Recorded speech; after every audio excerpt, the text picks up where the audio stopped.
Then,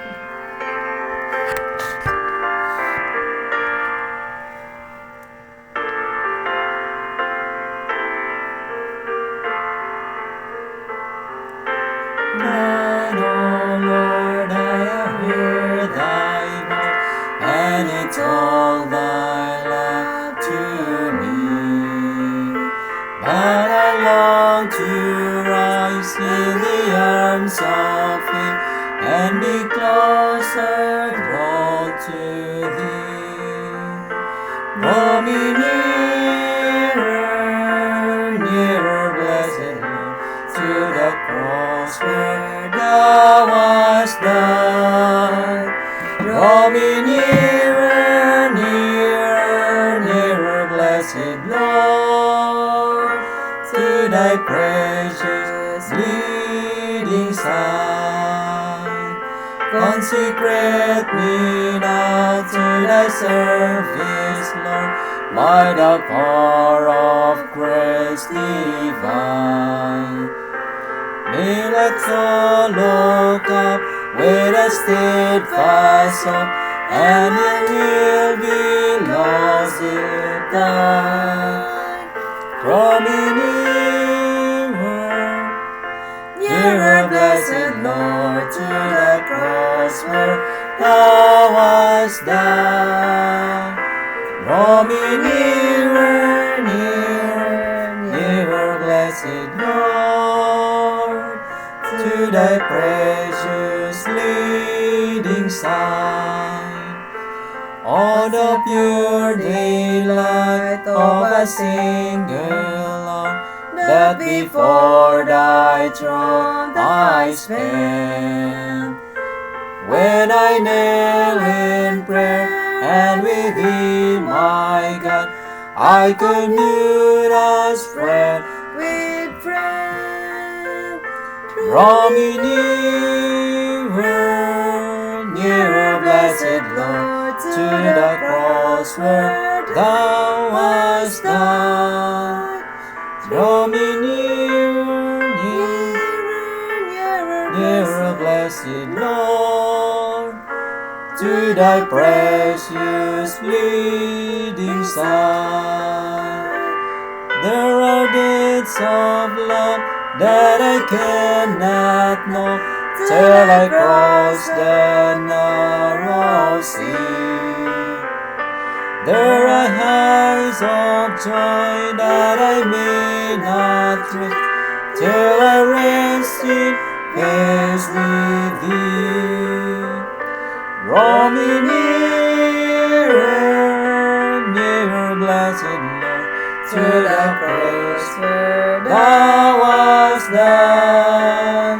Draw me nearer, nearer, nearer, blessed Lord, to Thy precious bleeding side.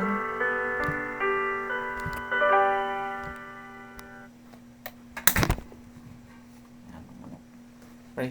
Let us pray. Our most gracious, kind of Heavenly Father, the owner of our lives, the creator of all vast universe, Lord, this evening, O God, we'd like to thank You, Lord, for being so good to us. We thank You also, O God, for Your protection throughout the day. Lord, this evening, as we worship Your name, we ask Your holy presence to be with us always. Give us knowledge from above, so that we could be able to understand Your words. Lord, You bless also our family far from us. You will guide them always, protect them from any possible harms and dangers. Thank You so much, Lord, for the gift of life. Thank You for the blessings that You showered upon us, and please forgive us from all our sins that committed against You in the words, thoughts, and deeds. Thank You, Lord, for hearing and answering all our prayers. In the name of Jesus we pray. Amen.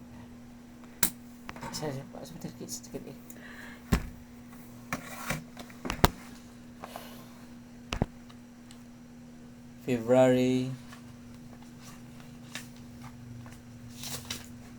27.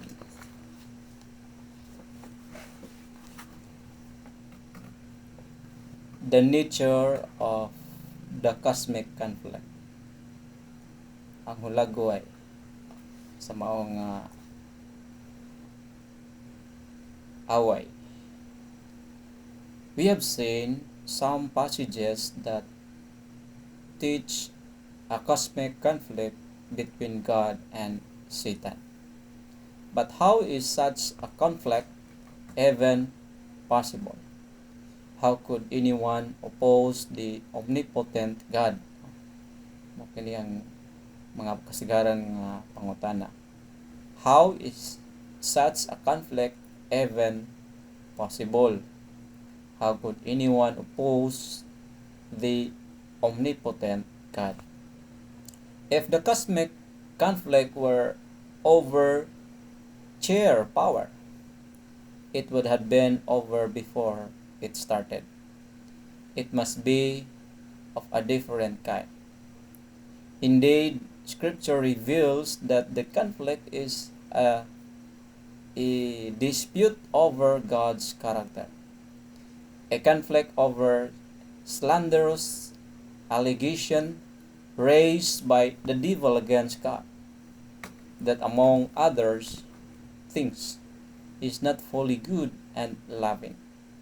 Such claims cannot be defeated by power of brute force, but by comparing the two competing characters. In his dealing with sin, God could employ only righteousness and truth. Satan could use what God could not, flattery and deceit. He had sought to falsify the word of God and had misrepresented his plan of government before the angels, claiming that God was not just in laying laws and rules upon the inhabitants of heaven, that in requiring submission and obedience from his creatures. He was seeking merely the exaltation of himself. Therefore, it must be demonstrated before the inhabitants of heaven, as well as of all the worlds, that God's government was just, his law perfect. Satan had made it appear that he himself was seeking to promote the good of the universe. So, ang mao nga balaod ni Ginoong Hesus mao ang Ten Commandment, perfect. But only Satan promote himself, seeking appear that he himself was seeking to promote the good of the universe. Gusto siya nga mahimo nga labing gamhanan, no? Maayo sa tibuok universo. So usa kini siya nga garbo siya ang kaugalingon nga makig kuan siya, susama siya sa mulabaw pagid sa kang Ginoong Hesus. The true character of the usurper and his real object must be understood by all. He must have time to manifest himself by his wicked works. Ellen G. White, The Great Controversy, page 498. John 8:44-45, in light of Revelation 12:7-9, what though these passages reveal about the character of the devil and his strategy? The devil's plan from the beginning has been to try to make creatures believe that God was not really just a loving and that his law was oppressive and hurtful to them. So mao kini ang gi-explain ni Satan nga ang iya kunong law was oppressive and hurtful to them. No wonder Jesus refers to the devil as tinuod ba itong gingon ni Satan? Tinuod ba ito niya nga gingon nga hurtful to them? So gingon re, no wonder Jesus refers to the devil as a liar and the father of lies, no? So pinagi sa iyang ginasulti nga dili mao Siya ang tinubdan sa liar ug siya ang amahan sa tanang bakak, no? In contrast, Jesus came to testify to the truth and directly counter the lies and slander of Satan, defeating and ultimately destroying the devil and his power. Revelation 12:9-10 identifies Satan as the serpent of old, New King James Version, as the one who in the heavenly court accuses God's people, and as dragon, ruler who deceives the world. The Greek word translated devil just means slanderer, showing once again that the nature of the conflict is over beliefs, including beliefs about God's character. So, say hinungdan nga maong na mugnang maong conflict pakiglantugi, no? So, some believe nga ang maong kontrobersiya na hitabo sa langit bugno gyud, pero sa mao nga kuan sa ato nga masulat sa Great Controversy page 498, it's just kuan lang kanang brabito sila more on speech, and then gina convince ni Satan, ni Lucifer, ang other angels nga mong yunani nga ang balaod sa Ginoo murag kuan na kay sila ha, wag sakit kay sila ha, palandungon nga murag kuan ba silang una nga dapat unta ako pod ang yunana mo na ginabuhat ni Satan. So atong nabalan nga sa pag-convince ni Satan sa lain nga mga angels, dili siya tinuod, usa ka bakak. And then yani si Ginoong Hesus dire sa kalibutan ug iyahang gi-testify, iyahang gi-testify ang kamatuoran and directly counter the lies and slander of Satan. And then when Jesus counter the lies and slander of Satan, defeating and ultimately destroying the devil and his power.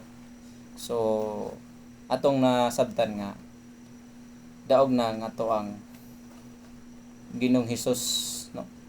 So naana nato ang victory, naanaman nato ang victory kadaogan tungod kay ang kamatuoran kanunay gyud mo'y magpatigbabaw. Amen. Ang sabtan nimo. Conflict. Ha? But conflict. Tay nahulog. Guys, nahulog. Sorry guys. Hello guys.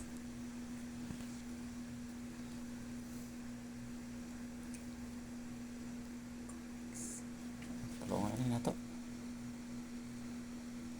Pwede ram ni makat.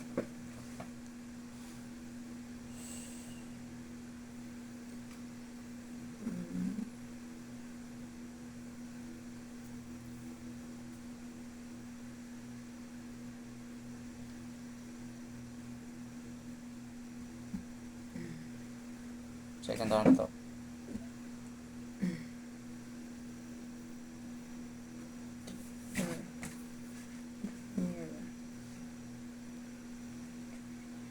Tumis kayong gatas mi there. Awa? Pwede, karon pa rin ka kainom, ana? Karon pa rin mo na inom? Oh, Uy, ako magkukain naman na ganina. tanda sa ta. Hear the joyful sound, Jesus saves, Jesus saves. Spread the tidings all around. Jesus saves, Jesus saves. Bear the news to every land. Climb the stairs and cross the waves. Onward 'tis our Lord's command. Jesus saves, Jesus saves. on the rolling tide. Jesus saves, Jesus saves. Tell the sinners far and wide. Jesus saves, Jesus saves. Sing ye islands of the sea. Echo back the ocean keeps. Earth shall keep her jubilee. Jesus saves, Jesus saves.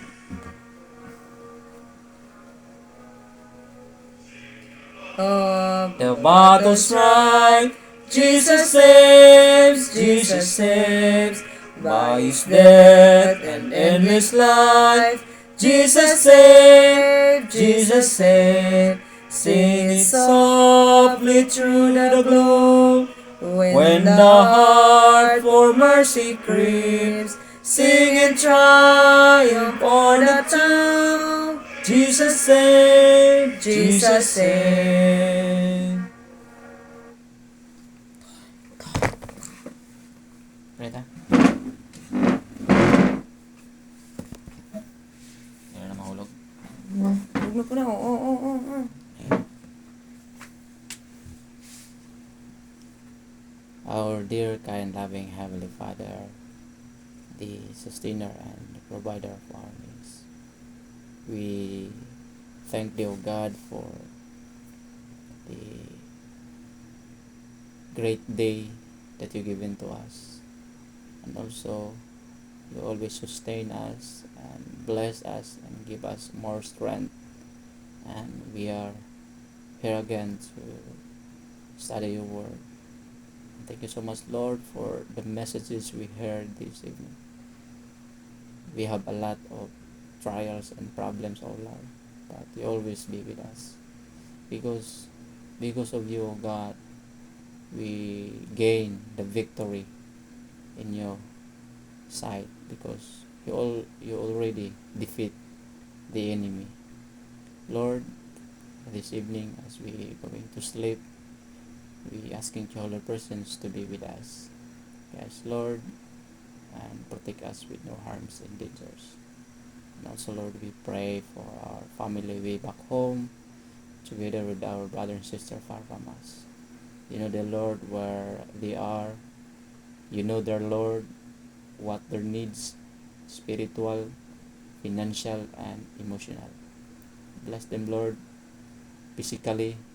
Bless them, Lord, emotionally, and also their daily needs, their financial also. And also, Lord, we pray for our ongoing SSD wide Pathfinder Campori at Mountain View College. They are still busy, Lord, for doing to ministering the children of God, and also to cultivating their spiritual aspect of life. Also, Lord, you may protect them, give them a successful program until a lot of students they come back and go home with no harms and dangers, that they can arrive safely, Lord. And this evening, Lord, we pray for our brothers and sisters far from us, together with the brethren of Labason and Liloy, under the leadership of Pastor Jong Ibarat. You may guide them, Lord, protect them, and bless them, Lord, as you bless us. Thank you so much, Lord, for the blessings also that you showered upon us, especially as my wife, as she delivered our baby. You know, the Lord, who the baby she delivered, and you know also, Lord, what his strength. You may we asking to your holy presence, Lord, to guide our my wife also, Lord, that she can deliver our baby well, in accordance to your will also. Thank you so much, Lord, for hearing and answer our prayer with the forgiveness of our sin. In Jesus Christ we pray. Amen. Hear our prayer, O Lord. Hear our prayer, O Lord. Incline peace to us, and grant us thy peace. Amen. Amen. Love you.